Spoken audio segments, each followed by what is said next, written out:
안녕하세요. 승썰TV의 한장원 변호사입니다. 자, 여러분 오늘은 음주운전 관련된 사건을 소개해 드리려고 하는데요. 음주운전 정말 위험한 행동이고 하시면 안 되겠죠. 다들 아시다시피 사유가 어찌됐든 간에 술을 마신 상태에서 운전대를 잡게 되면 음주운전이 된다는 거 다들 아실 텐데요. 이번 사례는 그 음주 상태에서 지인의 부탁을 받고 차에서 짐을 가져오는데 차가 이상하게 주차돼 있어서 그 주차 장소를 옮기는 과정에서 접촉사고가 나서 그것 때문에 음주운전이 문제된, 형사처벌까지 문제된 그런 상황에 대해서 설명을 드리려고 합니다. 기존의 의뢰인은 이미 음주운전으로 2번, 그리고 무면허운전 1번으로 형사처벌을 받은 그런 전력이 있는 사람이었습니다. 그런데 지금 이번 건으로 해가지고 면허 취소 기간이었기 때문에 무면허운전에다가 음주운전, 그리고 실질적으로 접촉사고까지 난 그런 상황이었어요. 보통 이런 경우에는 여러분 들어보셨죠? 삼진 아웃이라고 해가지고 실질적으로 구속이 될 가능성도 굉장히 큰 그런 상황이었습니다. 여러 가지 자료들이 있고 또 경찰 조사 내용도 있고 블랙박스도 있고 했기 때문에 혐의를 부인하거나 할 수 있는 그런 상황은 아니었고요. 자백하고 선처를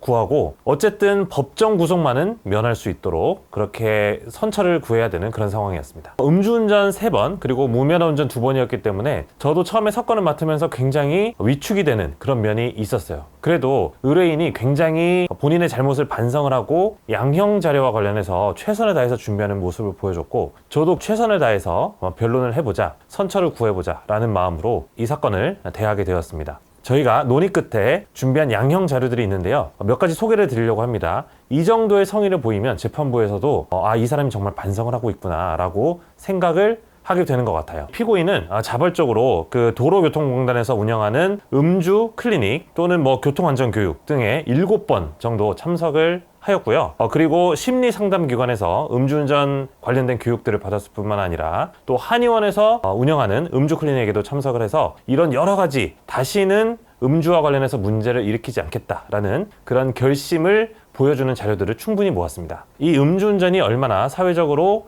폐해가 큰 그런 것인지 인식을 하게 되었고 다시는 아예 술을 마시지 않겠다고 저 변호사하고도 약속을 하는 그런 모습을 보여주었고요. 의뢰인은 이 사건이 발생한 이후로는 다시는 차를 몰지 않은 그런 모습들을 보여주었습니다. 물론 이 사건에서 어쩔 수 없이 부득이하게 차를 운전하는 그런 상황이 발생하긴 했지만 의뢰인이 면허 취소가 됐던 것은 2022년이었어요. 그런데 그때 이후로 이 사건 이전까지 단 한 번도 사실은 차량을 운전한 적이 없었습니다. 그 관련된 자료들로 택시라든지 지하철, 버스 등에 관한 이용 내역 관련된 자료들을 다 프린트를 해서 가져왔고요. 지금 요번에 운전을 한 것이 정말 이례적인 상황이었다라는 점을 재판부에 설명할 수 있는 그런 자료들을 가지고 온 것이죠. 의뢰인은 이 사건 이후에 여러 가지 봉사활동에 참석을 했습니다. 헌혈증도 여러 가지 모아서 가져왔고요. 그리고 고장난 장난감 분해 봉사라든지 여러 가지 봉사활동들을 14회에 걸쳐 46시간 동안 수행을 했습니다. 이것은 제가 시키거나 한 것이 아니라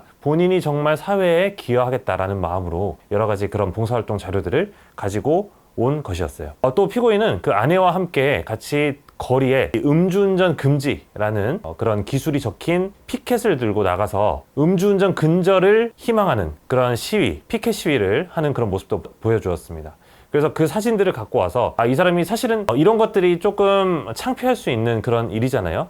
남들이 지나가는데 이렇게 쳐다보는데 그럼에도 불구하고 그 시위를 하는 그런 모습들을 보여서 사회 공익적으로도 음주운전 금지라는 그런 가치를 이렇게 전파하는 데 노력하는 그런 모습을 보여주었습니다. 아까 말씀드렸듯이 이 사건은 가벼운 접촉사고가 그 시발점이 돼서 결국에는 음주운전과 무면허운전 적발까지 이르렀던 그런 상황인데요. 이 피해자와 관련해서도 이 피고인 는 굉장히 노력하는 그런 모습을 보여주었습니다. 가서 적극적으로 찾아가서 사과하고 반성하고 있다는 취지를 말씀드리고 피해 보상과 관련해서도 굉장히 적극적인 그런 모습을 보여주었어요. 그래서 이 피해자가 이런 노력하는 모습에 감동을 해서 이 피고인을 위해서 피고인의 선처를 간절히 희망하는 그런 탄원서를 작성해 주기도 했습니다. 이 피해자가 아주 큰 피해는 아니지만 그래도 피고인의 선처를 탄원하는 그런 서면을 써주는 것은 쉬운 거는 아니에요. 보통의 경우에는 이 가해자가 합의서를 작성을 해서 가서 도장만 찍어 오는데 지금 이 사건의 경우에는 직접 자필로 재판부에다가 이런 사람이 굉장히 노력을 하고 있다, 이렇게 노력을 하고 있다 라는 점을 상세하게 써서 준 경우였거든요. 그래서 재판부에서도 이런 점들을 많이 참작을 한 것 같습니다. 그 외에도 피고인이 여러 가지 양형 사유들을 가져왔어요. 예를 들어서 부양할 가족이 있다는 점에 대해서, 그리고 결혼한 지 얼마 안 된 그런 아내와의 관계라든지 직장과 관련된 부분이라든지, 또 주위의 여러 사람들이 이 사람의 평소의 성행과 관련해서 담보를 하고 있다든지, 그런 부분들과 관련된 자료들을 충실히 모아서 가져왔습니다. 이런 것들을 종합을 해서 재판부에 제출을 했고요. 제가 변호사 생활을 하면서 이렇게까지 충실히 본인의 잘못을 반성하고 또 양형과 관련된 자료들을